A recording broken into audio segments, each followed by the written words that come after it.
Hej, moje ime je Jan in danes si bomo skupaj pogledali večravensko številčenje naslovov. Pa si kar oglejmo primer, kako bi naj to izgledalo.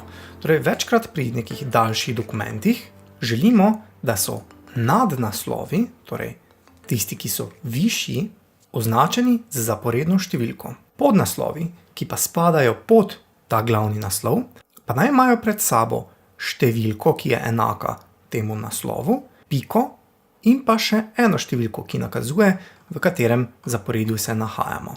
Zakaj bi to želeli sploh uporabljati? Gre v bistvu za to, da ko imamo pred seboj neko daljšo besedilo, se lažje orientiramo, kam kaj spada, kaj je podnaslov, kaj je podnaslov in kaj je glavni naslov. Če bi imeli recimo vse te naslove, enako oblikovane, enaka velikost, enaka pisava, enako krepko, bi zelo težko vedeli, da spada življenje Gioconde in pa izvor sporne misli pod istovetnost osebe in ne pa kot samostojno poglavje Mone Lise. Ogledali pa si bomo tudi, kakšna razlika med takšnim številčevanjem in pa navadnim številčevanjem v večjih ravneh. Odprimo se torej datoteko za vadbo in se postavimo na čist konec dokumenta. Mimogrede, bližnjica za konec dokumenta je kombinacija tipk Ctrl in pa End.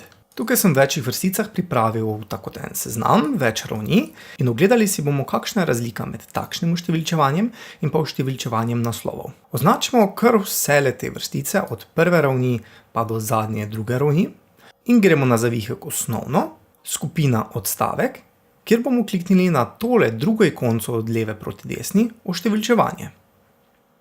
Zdaj avtomatsko, ko zadeve oštevilčimo, nam Word poveča zamik iz leve. Da ga zmanjšamo nazaj, tako kot morda želimo, imamo na zavihku osnovno, v skupini odstavek, tukaj le en gumb zraven številčenja za zmanjšanje zamika. Če enkrat kliknemo nanj, se bo ta seznam premaknil nazaj na levo. Zdaj, kaj pa te ravni sploh pomenijo? Trenutno so vse vrstice oštevilčene na prvi ravni. Če želimo tole drugo vrstico spraviti na drugo raven, lahko kliknemo kjerkoli v vrstici, ni važno, da smo pred samo besedo. In tokrat pa bomo povečali zamik, torej gremo spet pod osnovno, odstavek, in bomo tokrat razmik povečali. Enako lahko naredimo še z številko 3. Za zamik zadnje ravni pa se bomo tokrat postavili pred črko D in bomo tokrat pritisnili gumb tabulator. Torej tabulator je enako, kot pa če bi povečali razmik. Zdaj to je vse super in prav, ampak takšno le oblikovanje ni vezano dejansko na naslove, ampak moramo vse ročno dajati, ročno spreminjati. Prav tako pa tudi, če spremenimo tele A, B, C na številke, postavimo se torej kjerkoli, kjer imamo drugo raven, gremo spet po zavihek osnovno, skupina odstavek in pa spremenimo vrsto številčevanja, tako da kliknemo na desni del tegale gumba, pa dajemo na recimo nazaj na številke.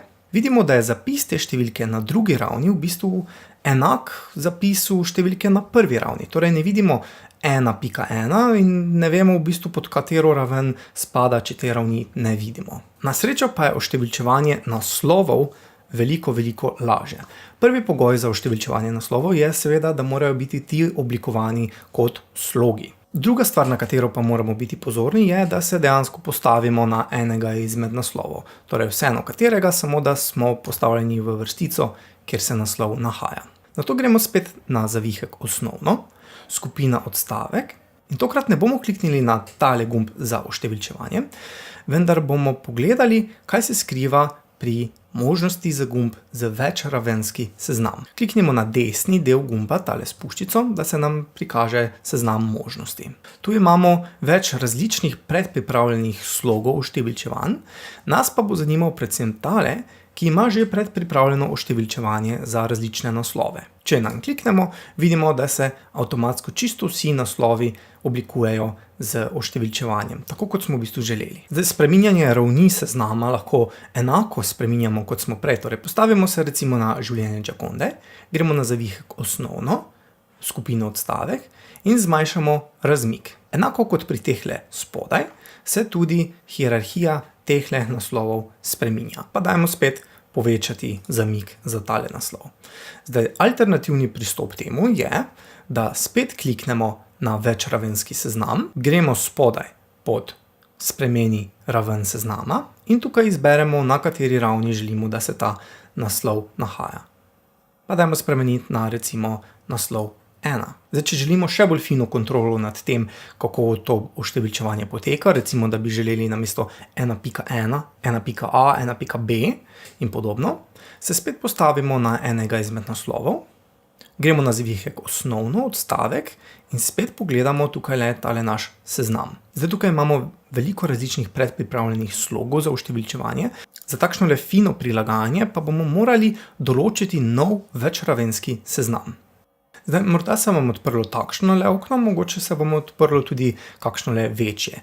V bistvu med temi dvema oblikoma oknama lahko preklapljamo z tem spodnjim gumbom več. Tukaj vidimo v bistvu, kako čisto vsaka raven posebej izgleda. Na levi imamo številke vseh ravni, ki jih lahko spreminjamo, pa se dajmo postaviti na recimo drugo raven, kjer želimo, da piše namesto 1.1, 1.a.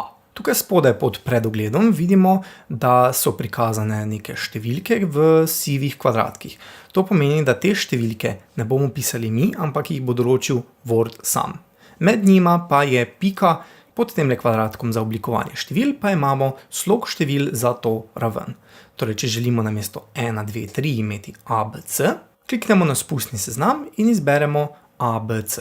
Pa dajmo recimo tega z majhnimi črkami. In že v predogledu vidimo, da se bo številčevanje spremenilo. Če želimo namesto 1.a, recimo 1 vezaj ali pa oklepaj a, samo preprosto kliknemo tukaj vmes med tema številkama, pobrišemo piko in pa nastavimo katerikoli simbol želimo, recimo pomišljaj, oklepaj in pa presledek, karkoli si želimo. Na desni mimogrede vidimo, da je trenutna raven povezana s slogom naslov 1.